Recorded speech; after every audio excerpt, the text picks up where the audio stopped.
Você está no Pode Ler e Escrever, o podcast literário. Por aqui, conversamos com escritores, profissionais do livro, produtores de conteúdo e amantes da literatura. Chega mais e aprenda com a gente. Olá, meu povo, tudo bem? Começando mais um Pode Ler e Escrever. Hoje vamos falar de um tema um pouco pesado. No dia 25 de janeiro de 2019, há basicamente 5 anos atrás, aconteceu o rompimento da barragem da mina do Córrego do Feijão, em Brumadinho. Uma tragédia que trouxe mais ou menos 272 vítimas. Hoje vamos falar com ele, Anderson Passos, 49 anos, mineiro, oficial veterano do Corpo de Bombeiros, militar de Minas Gerais. Olá, Anderson, tudo bem? Como você está? Oi, Luiz. Tudo jóia? Satisfação falar contigo. Anderson, estou muito feliz com sua presença aqui. Acabou que a gente não conseguiu fazer na data que a gente queria, mas graças a Deus você está aqui e a gente vai poder falar um pouquinho desse tema que pra gente foi um susto e que você vai trazer uma outra visão do que aconteceu, porque marcou Minas Gerais, ou melhor, marcou o Brasil, vamos falar que até o mundo, né? Porque eu não conheço algo parecido com isso. Então, vamos começar logo do início. Anderson, quem é você? Como que você parou? Como que você chegou até aqui? Tá, joia. Luiz, eu sou Belo Horizontino, sou o terceiro filho do seu Antônio e da dona Zica, PH. Hoje eu moro aqui na cidade de Uberaba, Minas Gerais, a terra do Gado Zebu, a terra de Chico Xavier e a terra dos dinossauros. Então estou aqui a 500 quilômetros, aqui, bem na pontinha do Triângulo Mineiro. Eu vivi a vida toda até meus 45 anos em Belo Horizonte e por questões profissionais vim transferido para cá. Trabalhei aqui no quartel de bombeiros de Uberaba e é uma cidade que me acolheu de uma forma incrível. E eu e a família nos adaptamos tanto aqui que ao me aposentar há um ano atrás, pouco mais de um ano atrás, nós resolvemos então voltar para cá. Então, de uma forma geral é isso, né? E eu fui bombeiro por 30 anos e ao longo desses 30 anos eu entendo que as coisas vão se conformando conforme as nossas aptidões, as nossas predileções e até as dificuldades também nos vamos afastando de outras áreas, né? Exatamente. Então eu tive sempre assim, uma predileção maior pelas atividades operacionais que a gente diz, que são aquelas atividades práticas de bombeiros, salvamentos, de estar nas ruas fazendo os atendimentos. Isso me afastou por um bom período, para minha satisfação, das mesas, dos carimbos, das burocracias que inevitavelmente o serviço público exige. Então eu busquei dessa forma, né, ter a minha vida pautada nessas atividades mais práticas e é isso. Não, bacana. Ô Anderson, eu vi um pouquinho do seu currículo, que você dá palestras sobre liderança, sobre gestão de crise. Você foi fazendo isso lado a lado com os bombeiros? Como que foi fazendo? Era hobby, não era? O que foi? Eu sempre tive fama de tagarela, tudo isso. Isso é bom. Sempre fui muito falante. Mas o que eu acho que, além de ser tagarela, eu acho que eu sempre fui um sujeito muito observador. E eu me lembro muito de bons professores que eu tive, a começar pelos exemplos em casa, né? Como eu te disse, eu sou o filho. Opa, parei aqui. Deu uma tremida aqui. Como eu te disse, eu sou o filho do meio, e o meu irmão mais velho já sempre foi um sujeito muito inteligente, ao contrário de mim, que ele já sabia, bastava ler uma vez e aprender, eu tinha que ficar lendo e relendo muitas vezes as coisas para aprender, isso me obrigava talvez a ler muito mais. E meus pais também, apesar de não ter a instrução formal, mas eles falavam muito bem, eles se expressavam muito bem, e isso eu já entendi que isso era um diferencial. Então, ao longo da carreira, eu sempre me vi, como eu te disse, talvez por afinidade, ou por habilidade, ou por perfil, talvez seja uma descrição mais correta, eu sempre me vi ligado a atividades de instrução, de treinamentos. Então, ao longo da carreira, você vai ali falando para grupos de 5 pessoas de 10, 20, 30, depois já são 300, isso vai aumentando ao longo da carreira. Então, a um determinado ponto da carreira, eu comecei a receber solicitações de fazer palestras em empresas, em outros órgãos públicos também, para falar desses aspectos do Corpo de Bombeiros. É uma instituição muito reconhecida em todo o Brasil. As pesquisas de opinião, elas mostram os bombeiros como uma instituição em que as pessoas confiam, que as pessoas têm ali uma admiração muito grande, né? A gente sai na rua fardado, as pessoas batem palmas, as crianças se identificam muito, né? Isso enche o coração da gente. Bombeiros, eu vejo isso. Pois é. Então, buscando esse reconhecimento, buscando entender como que os bombeiros atuam, e olha que a gente sempre atua naquelas condições de maior demanda. Eu não chamo os bombeiros, né, por qualquer coisa. São sempre coisas graves, coisas urgentes, em que as pessoas estão ali realmente precisando de um alento, de uma orientação. Então as empresas buscaram, ao meu entender, isso. Olha, como é que os bombeiros fazem? Então, o que eu faço nas palestras hoje é compartilhar a visão de quem presenciou, de quem observou também outros colegas atuando e dizendo em que a gente é muito eficiente, em que os bombeiros são muito eficientes, quais são essas virtudes. Também busco falar também, Luiz, assim, os erros acontecidos também, né? Porque o que dá certo, o que é bonito, está nos manuais, está nos livros. Eu tento sempre destacar as fragilidades, aquilo que a gente percebe que, olha, isso eu fiz, por exemplo, não funcionou, eu errei, eu compreendi errado.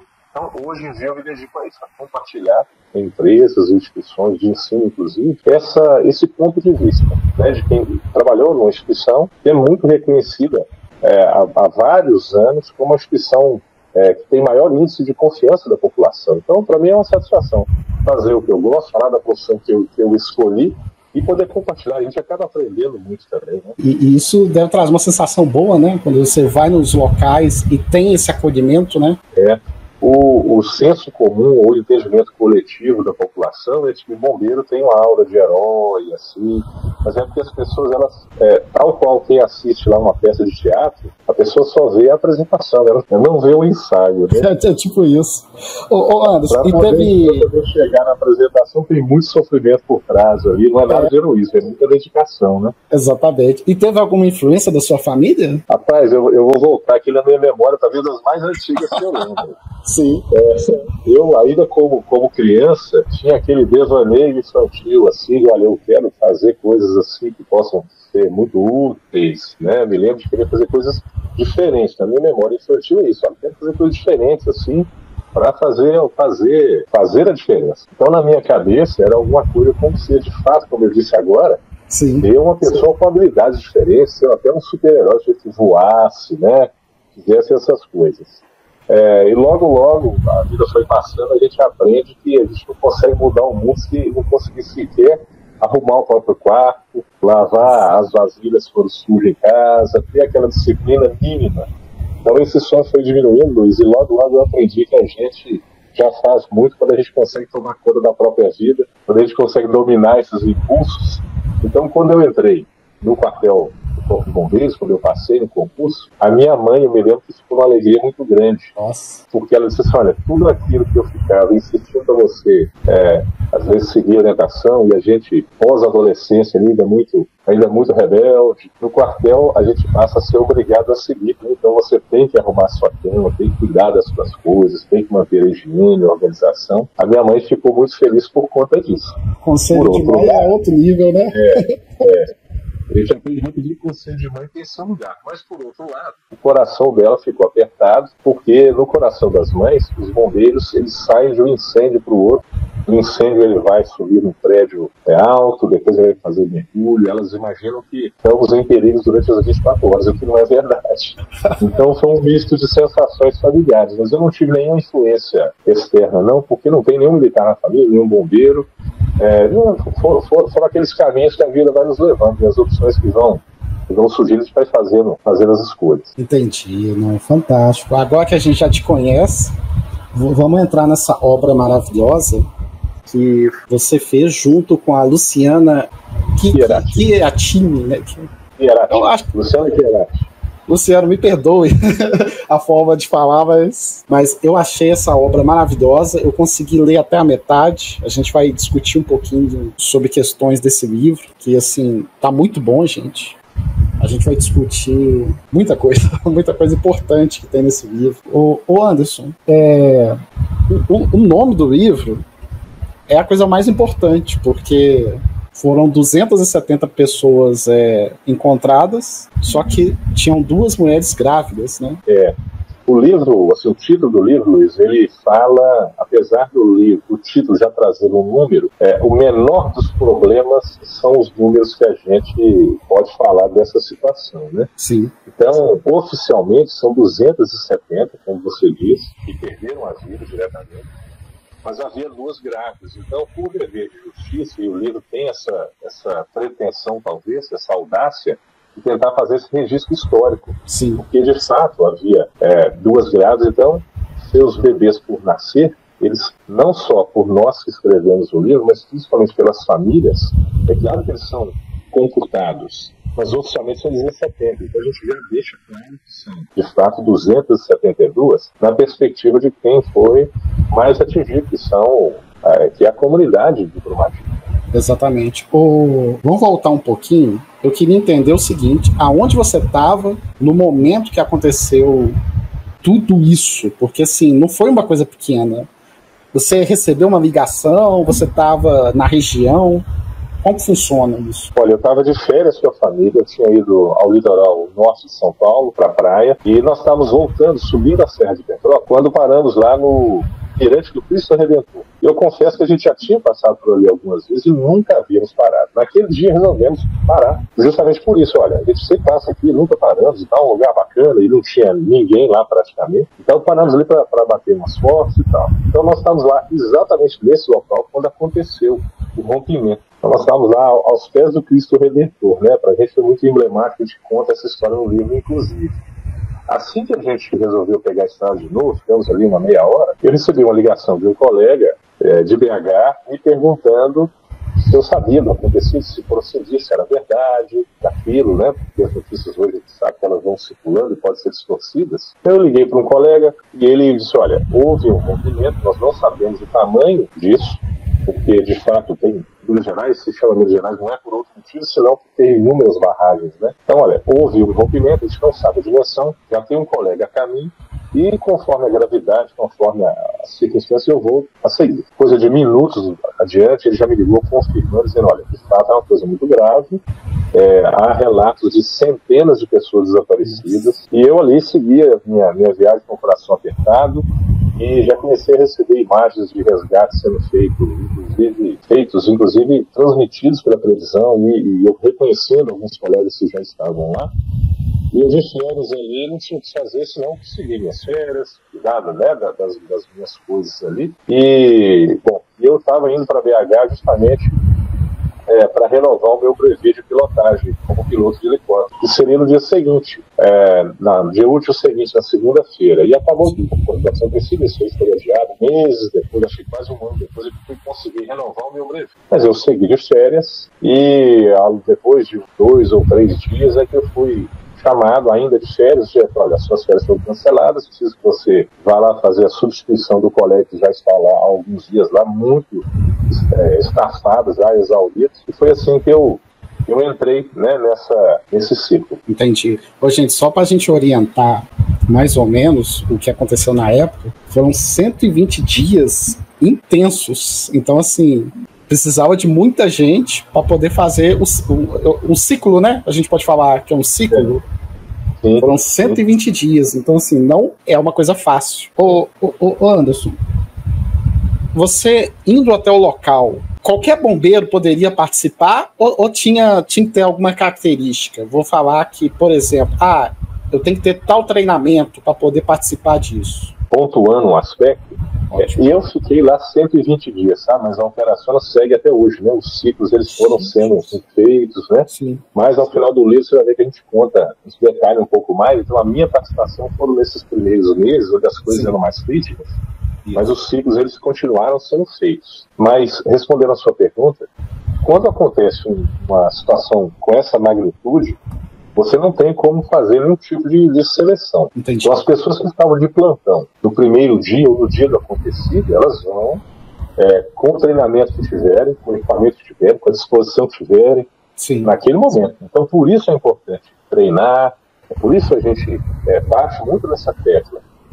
Do treinamento ele vai valer para os momentos de dificuldade. Então, os bombeiros da capital, que foram aqueles que estavam naturalmente mais próximos, chegaram em poucos minutos, daí a poucas horas foram chegando bombeiros de outras cidades mais próximas, e a gente, a partir da primeira troca, que foi quando eu me envolvi na operação, a gente passou a definir alguns treinamentos específicos de salvamento em enchentes, inundações, em deslizamentos. Existe um curso específico nos bombeiros para isso. Então nós começamos a, nesses primeiros dias, colocar esses bombeiros, porque havia, Luiz, inúmeras situações complexas simultâneas. A lama, ela atingiu uma área que a gente, para o nosso ouvinte, ele dimensionar, coisa de 400 quarteirões de área. Isso dá o tamanho de muitas cidades, maior que muitas cidades do Brasil e de Minas Gerais. E havia riscos industriais, havia riscos em residências, em áreas urbanizadas, e ocorrências em ambiente rural também, tudo ao mesmo tempo, ocorrências com produtos perigosos. Então, o simples fato de se deslocar sobre esse terreno de lama, você não consegue andar, não consegue nadar. Então, é um rastejar sem fim, ao longo de horas e horas. Então, esses militares que tinham esse treinamento, eles eram mais elegíveis para dar essa resposta. Como a operação é dessa magnitude, em pouco tempo nós usamos e exaurimos todos esses bombeiros que tinham esse treinamento e fomos buscando aqueles que eram voluntários. Ao fim desses 5 anos de operação, eu posso te dizer que talvez 90% de toda a corporação de Minas tenha passado na operação em sistema de revezamento. Foi assim, acabou de fato impactando a todos. Eu já disse que o Exército, nesse ramo da mineração, ele não atinge, ele não vitima só quem perde a vida, ele não termina os seus efeitos no dia do rompimento, e não é só a área que foi afetada pelo rompimento físico que sofre os efeitos. Isso viu mudanças de legislação no Brasil inteiro, seguindo boas práticas internacionais. Então, é uma situação complexa, por isso o livro, a gente tentar dimensionar para que isso não fique apenas como mais uma triste história que o nosso Estado registra. Anderson, durante esses 120 dias, se eu não estiver enganado, eu li um relato sobre a roupa dos bombeiros que estavam sujas e moradores estavam revezando para poder lavar. Durante esses 120 dias, que eu vou focar nesses 120 porque é o que está mais assim, na minha cabeça. Como que foi isso para vocês? Vocês conseguiam descansar? Como que estava a relação de vocês naquele ambiente? Tá. Olha, nas primeiras horas, ou nos primeiros dias, o caos. Então, quando você chega num ambiente como esse, as pessoas estão desoladas, elas buscam entender o que está acontecendo, dimensionar, e elas buscam segurança. Olha, isso aqui é seguro de fazer, aqui não é seguro. Dimensionar, inclusive, quantas pessoas foram vitimadas, que tipo de serviço vai ser restabelecido ou não vai. E é importante dizer, Luiz, que a mineração, ela representa muito da vida do ambiente de Brumadinho e da região. Como eu disse, Minas Gerais leva esse nome em decorrente da mineração. Então, todo mundo, quando viu aquilo acontecer, é claro que passa pela cabeça de todo mundo: olha, será que a mineração vai continuar, vai ser extinta? Então, as pessoas têm aflições de todo tipo. Olha, o meu local de trabalho foi afetado, bairros deixados de existir, pessoas que produziam hortaliças por ali, não têm a menor condição de continuar trabalhando, rodovias bloqueadas, acesso a serviços alimentares como água potável, comunicação. Então, a comunidade ela é lançada abruptamente na Idade Média. Os confortos da vida comum são extintos para o que a pessoa tem em casa. Então havia muitas pessoas ilhadas, desesperadas para saber o que fazer, pior, centenas buscando ali informação sobre seus parentes. É nesse ambiente que a gente chega e tenta, aí quando eu digo a gente, a corporação, porque eu não fui nesse primeiro dia, mas quem chega tem a missão de tentar entender o que aconteceu, dimensionar, porque as primeiras informações falavam, como eu disse, de centenas, e alguns colegas ouviram o número de mais de 1.000 pessoas desaparecidas nos primeiros minutos, nas primeiras horas. Para que você, entendendo o que aconteceu e entendendo o que precisa ser feito, dimensionar quanto de ajuda externa você precisa. Porque até a quantidade de ajuda excessiva, ela é um problema. As pessoas, o brasileiro é um povo extremamente gentil, hospitaleiro, caridoso, as pessoas querem muito ajudar, mas uma ajuda desproporcional, ela acaba virando um problema. Então, os bombeiros chegam lá e se lançam ali a fazer aquilo que é possível fazer. Qual é a orientação ou o que a doutrina que a gente diz em ambientes como esse? Você tem que fazer o que você sabe fazer e fazer o melhor para a maioria.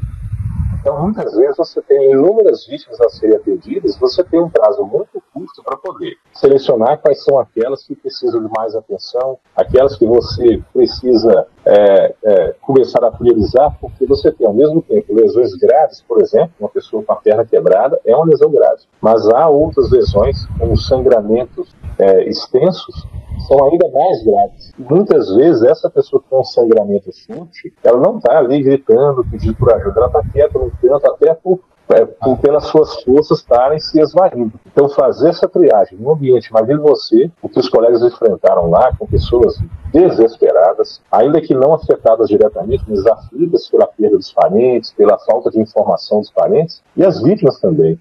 Então, eles se lançaram ali ao desafio com a roupa que estava no corpo, e essa roupa, ao final do dia, ela estava completamente suja de lama, impregnada. E como eu disse, o brasileiro é um povo tão gentil e é tão empático que as pessoas se mobilizaram durante 120 dias para poder montar uma lavanderia que pegava as nossas roupas às 7, 8 da noite. Feita uma lavanderia tradicional, que você tem aí em todos os lugares do Brasil, elas recebiam aquilo, identificavam com seu nome, e às 5 da manhã, toda aquela sua roupa já estava costurada, limpa, perfumada, com um bilhetinho escrito à mão muito carinhoso e muitas vezes até com um bombom que estava ali ensacado, pronto para você utilizar. Isso é uma injeção de ânimo gigantesca.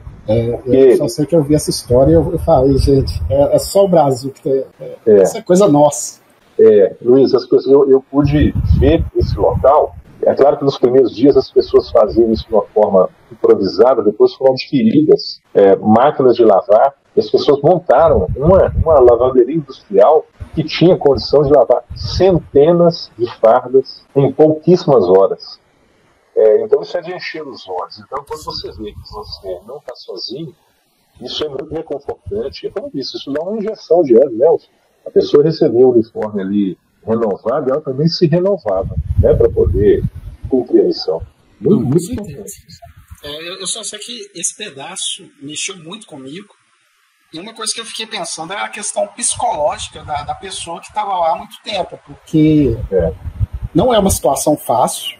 Foram 120 dias mais intensos, que era o tempo inteiro notícia, o tempo inteiro fatos acontecendo.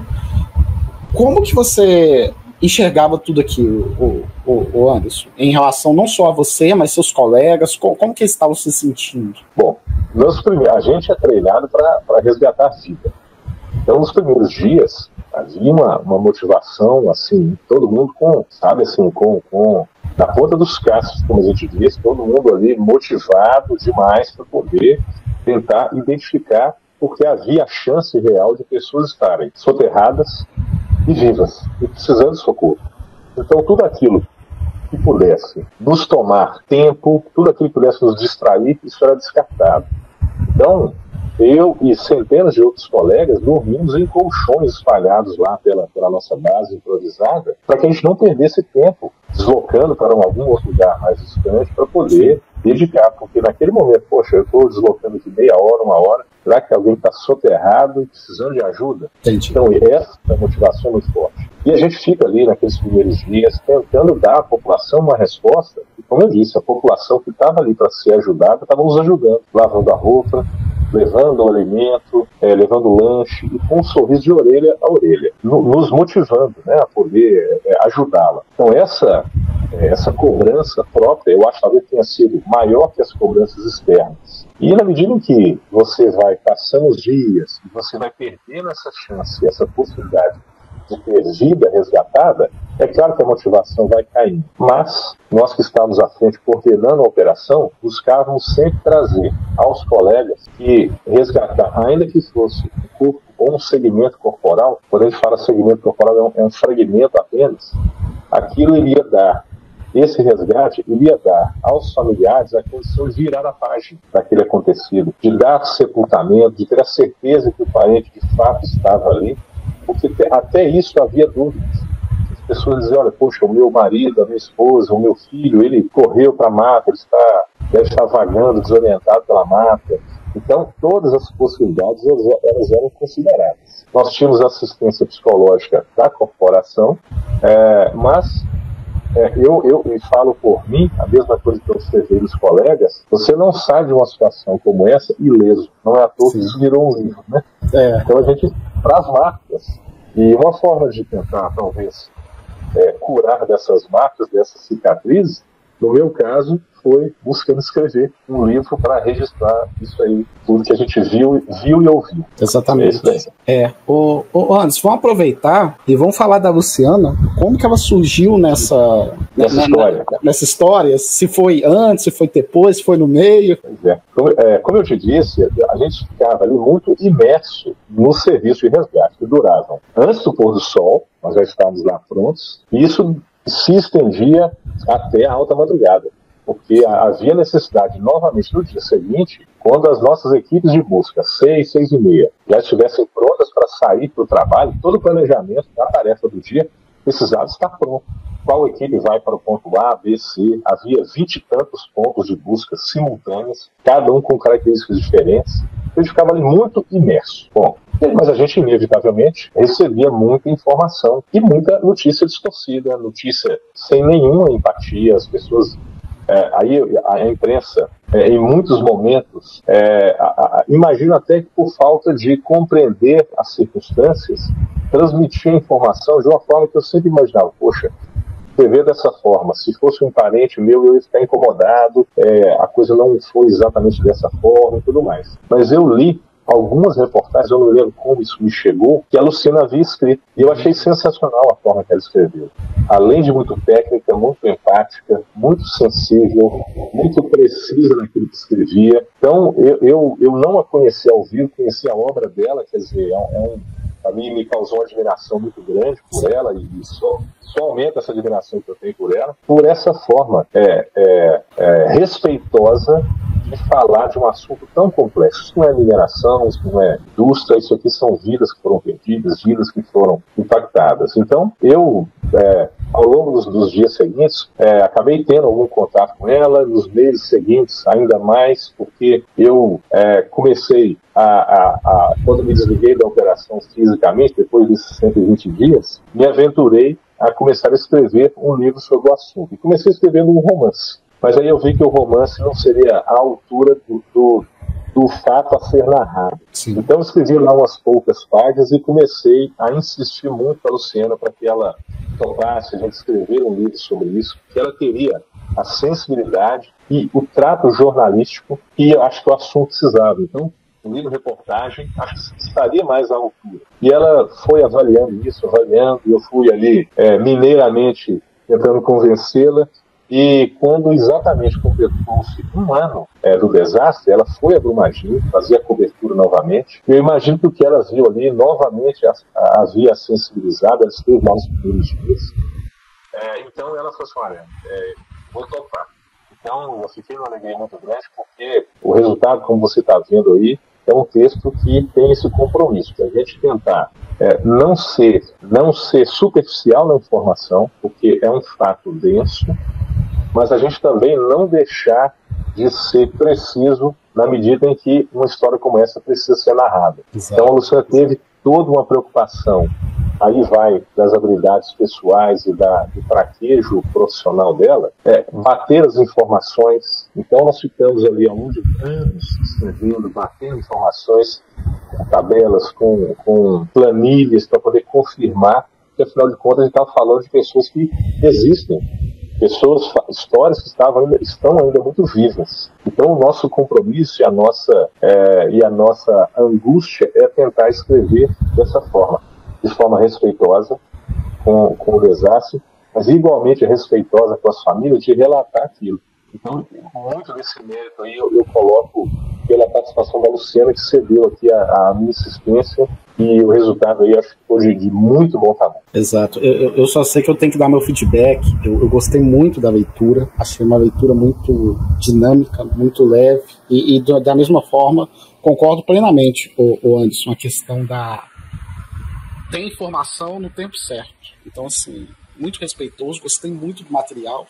E só para quem vai ver a gente no YouTube, tem fotos no final do livro, para quem quiser. Anderson, vamos aproveitar também e falar sobre quem comprar esse livro vai estar ajudando outras causas, né? Exato. A gente buscou, Luiz, como você disse, a gente teve um retorno, graças a Deus, né? As nossas preces e o trabalho árduo aí foi recompensado. O retorno que a gente teve das famílias foi esse. Olha, o que se vocês relataram de fato é o acontecido, a memória do meu parente está aqui registrada, e a gente buscou não fazer só um retrato de um momento, né? O retrato daquele dia, daquela semana. A gente tentou ampliar isso um pouco mais. Eu acho que dos livros que foram escritos sobre o assunto, esse é o único que tem a visão da operação, que nós tivemos a oportunidade de entrevistar dezenas de pessoas ao vivo, ou online, como a pandemia permitia, mas ouvimos milhares de pessoas ao longo da operação, né, ao longo desses anos. E a gente então entendeu que fazer o livro era necessário, e também entendemos que o lucro desse livro ele teria uma ótima destinação se atendesse a uma causa social. Então todo o lucro foi e está sendo revertido para a PAI de Brumadinho. Nós fizemos 2 tiragens, elas já estão bem no fim já das unidades físicas, né, do livro físico já está quase acabando, temos poucas unidades. Então todo o lucro desse livro físico ele está indo para a PAI. E nós optamos por fazer uma versão digital, que é o e-book, que está à venda na Amazon, esse com a venda regular. Para que a gente possa ter ali, inclusive, de participar de prêmios literários e palestras, fazer, exatamente. Tudo que a gente puder divulgar essa história adiante, é o que a gente tem feito. Então, achei que foi uma iniciativa muito interessante que a Luciana apresentou, e eu abracei de primeiro momento também. E quem adquirir, então, o livro físico vai estar ajudando essa corrente do bem. A gente tentar transformar uma dor em amor, né, em continuidade de uma acolhida das famílias tão necessitadas, em especial aquelas que estão ali utilizando o serviço da PAI. Exato. Não, eu achei tudo que envolve essa história assim, maravilhoso, assim, a forma como foi executada, como está sendo apresentada. Anderson, me veio algumas perguntas aqui durante a minha leitura. Uma delas foi a questão da lama. O bombeiro, quando ele estava se rastejando cuidadosamente durante a lama, tem dejetos, né? Eu não sei se é a palavra certa. Sim. Eu acho que é dejetos que o pessoal utiliza. Isso machuca? O que isso acontece na pele da pessoa? Bom, o que estava na barragem, tecnicamente eles chamam de rejeito. Ah, sim. São os rejeitos da mineração, que é aquilo que sobra do processo minerário. Eles vamos fazer uma comparação grosseira aqui. É como você peneirar a areia. Sim. Você pega a areia, peneira a areia, e aquilo que você vai utilizar na obra fica ali posto, e que não é útil é descartado. Aquilo se chama de rejeito. Mas havia também dejetos, porque as estruturas que foram afetadas, Luiz, elas são estruturas, como eu disse, o escritório da empresa estava ali ao pé da barragem, a rodoviária, o refeitório, então havia instalações sanitárias, de esgoto, de tudo que você possa imaginar, almoxarifados, com todo tipo de produto químico, inclusive, que foi arrastado. Então, havia sim a contaminação química de produtos dos mais diversos, mas havia também a contaminação biológica. Então os bombeiros são lançados ali, independentemente de qual seja a contaminação, todos foram para poder tentar executar os resgates. Com a roupa que tinham. Naquele primeiro momento era o fardamento, a roupa de pano, e ao longo dos dias foram surgindo aí as roupas de neoprene, que é aquela borracha, uma roupa de borracha utilizada para mergulho, para poder protegê-lo da abrasão, ficar arrastando o corpo ali pela aquele pó de pedra, ou aquelas pedras, e tudo mais que havia sido arrastado. Veículos, pontas metálicas que foram arrastadas das estruturas, ferragens, madeira, tudo que você possa imaginar foi arrastado. O neoprene, ele protege, mas ele causa um calor insuportável. E no verão brasileiro, você pode imaginar o tipo de desgaste físico que a pessoa fica... Desidratação. Uma desidratação fica ali latente, a pessoa tem que tomar muito cuidado para não sofrer os efeitos ali do excesso de temperatura e do desgaste físico muito grande.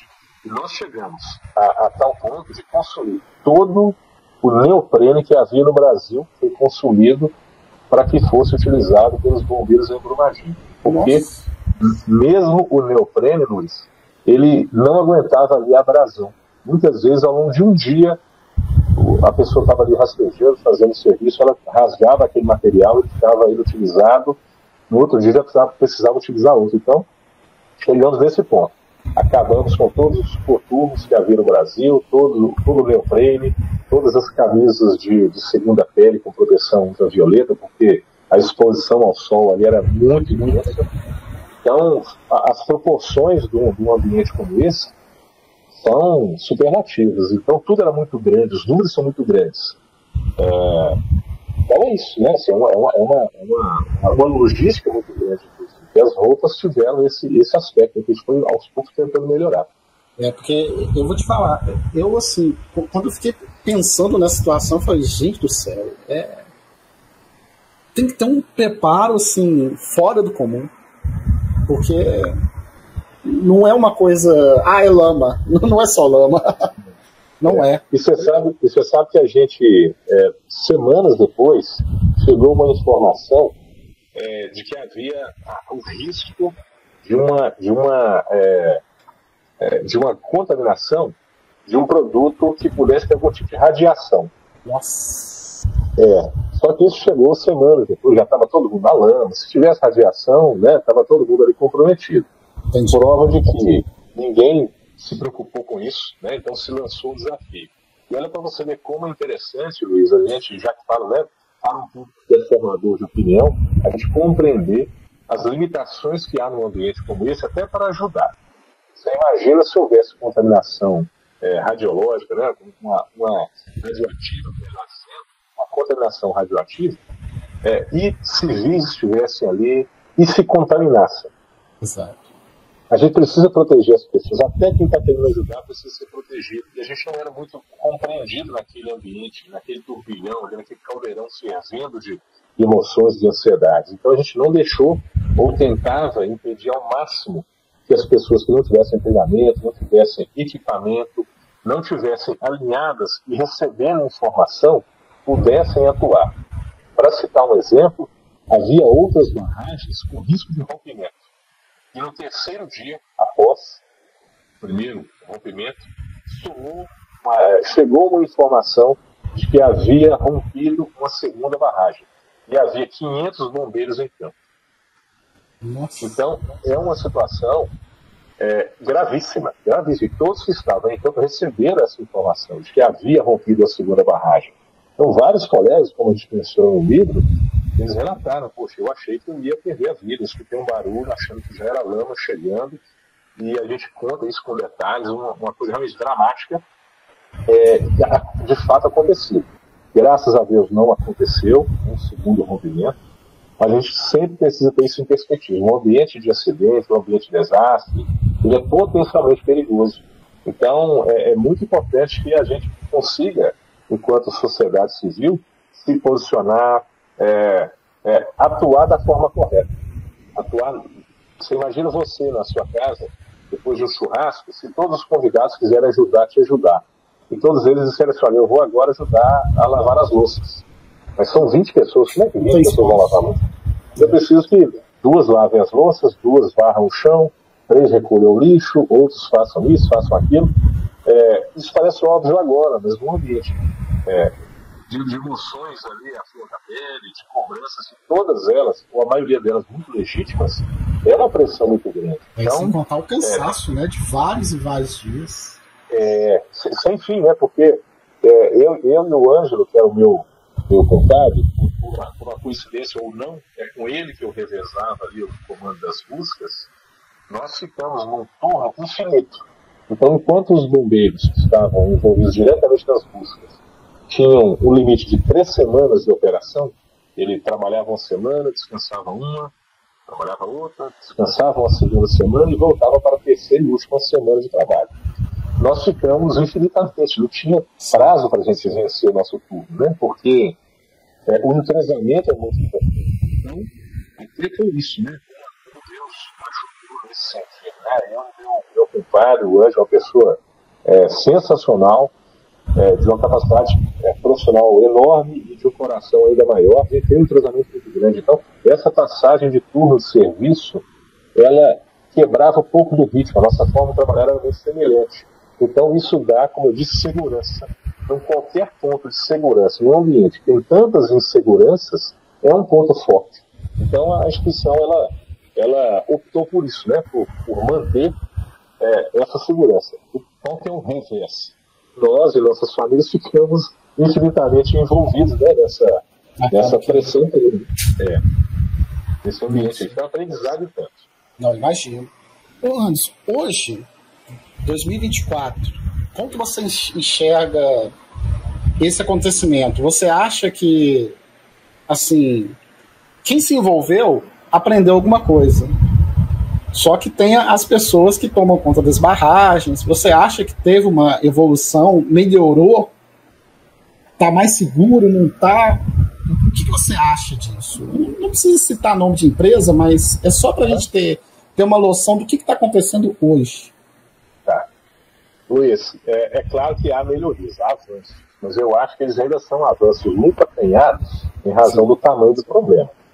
E é bom a gente ter isso em perspectiva, porque as soluções em mineração, em áreas gigantescas como essas, elas não são nem rápidas, sim, nem simples e nem baratas. Elas envolvem investimentos gigantescos, desenvolvimento de tecnologias, processos de licenciamento ambiental. Então, eu entendo uma parte dessa dificuldade ou dessas limitações. Mas eu, na condição de cidadão e profissional que atua nessa área, eu vejo que há uma necessidade constante da gente exigir do poder público, das empresas, que tenham práticas cada vez mais conservadoras no sentido da segurança. Então, o método construtivo dessas barragens, a forma de construí-las, dessas que estouraram nos últimos 10 anos ou nos últimos 20 anos, elas tinham todas a mesma característica. Na medida que ela vai se tornando mais alta, ela vai se tornando potencialmente mais perigosa, e os números mostram que potencialmente mais inseguras, porque qualquer quantidade de uma certa quantidade de água, um certo deslize no controle técnico pode levar a rompimentos como esses que nós vimos. Então, esse método construtivo ele foi proibido a partir de agora, mas há centenas de barragens construídas por esse método. Então, quando você analisa esse rol de coisas, sabendo as dificuldades que o Brasil tem com as equipes de fiscalização, né, com tudo que envolve o nosso cotidiano, você pode imaginar as dificuldades de fiscalizar e acompanhar cada uma dessas barragens a contento. Então, a gente tem que ser sereno e honesto e transparente e imaginar que ainda assim existe risco.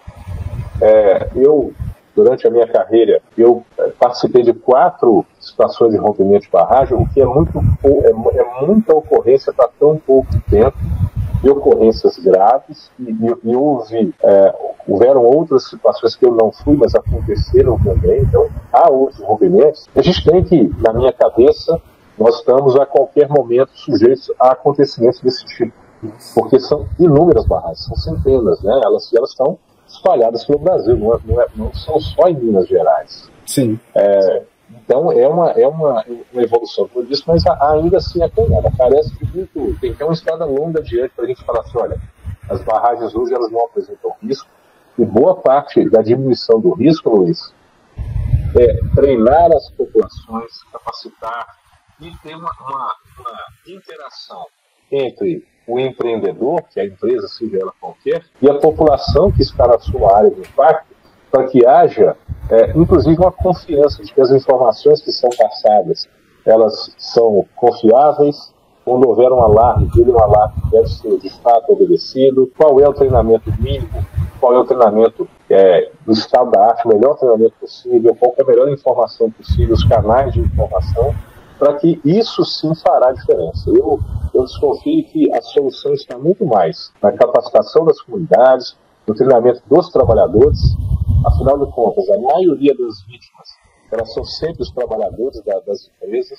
Esses trabalhadores conhecendo melhor o seu ambiente de trabalho, as patologias, como dizem os engenheiros, né, aquilo que surge de errado nessas estruturas, eles entendendo isso melhor, a sua noção, a sua avaliação, a sua régua de risco, ela seja melhor calibrada, sabe? Então, nós temos uma longa estrada, e eu acho que trazer essa discussão, trazer esse debate é sempre oportuno. Não, com certeza. Ainda mais do seu ponto de vista, porque você esteve presente no local, eu acho que tem um peso a mais.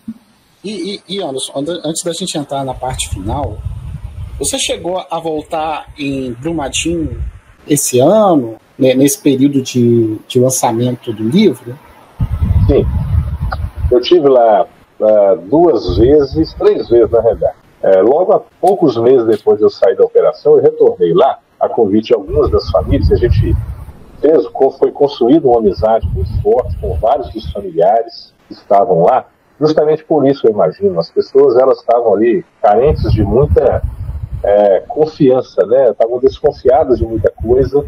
Então, aquelas pessoas com quem a gente conseguiu manter um contato mais próximo, foi criado ali um canal de confiança, e essa amizade, graças a Deus, ela se mantém até hoje e fortalece. A convite de algumas dessas famílias, eu voltei lá, talvez em agosto ou outubro do mesmo ano, e ali tomamos um café. Para minha surpresa, havia várias famílias lá, fizeram um café, e foi muito emocionante, para mim, muito marcante, essa recepção com uma demonstração de afeto, como quem recebe ali um amigo de longa data, porque afinal de contas a gente, inicialmente, Luiz, nós estávamos lá procurando 272 pessoas desconhecidas. Depois essas pessoas ganharam nome, ganharam sobrenome, ganharam história, ganharam foto.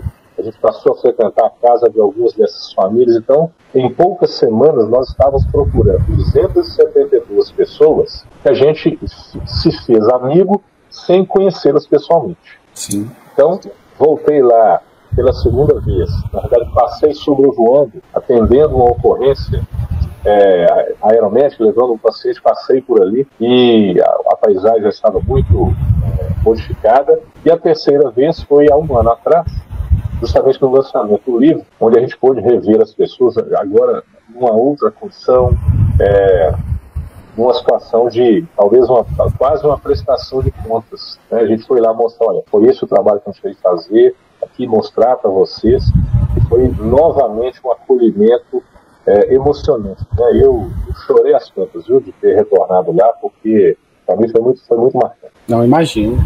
Só sei que eu gostei muito do que eu li.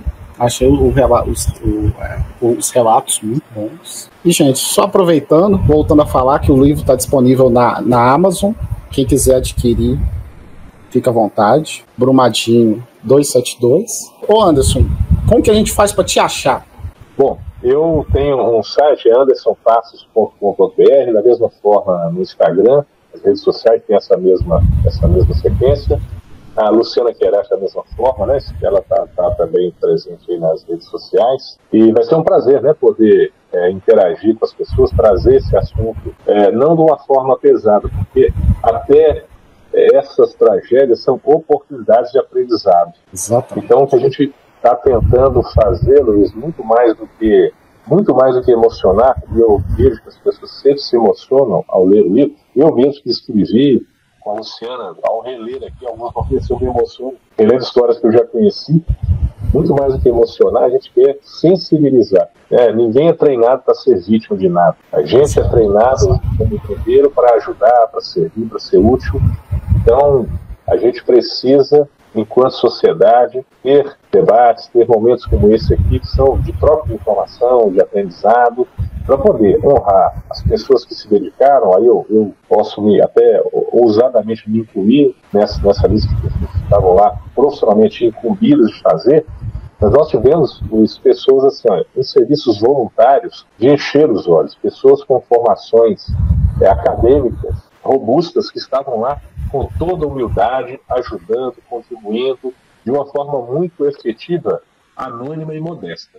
Então, em homenagem a essas pessoas, em homenagem às famílias das vítimas que estão buscando manter a memória das famílias das vítimas ainda viva, honrar essas vítimas também, é nesse sentido que o livro está posto aí, e a gente convida a todos que estão nos assistindo, nos ouvindo, para poderem adquirir o livro e manter esse diálogo, essa discussão, esse debate em voga, né? Porque a nossa sociedade evolui, mas ela evolui na medida que a gente evolui.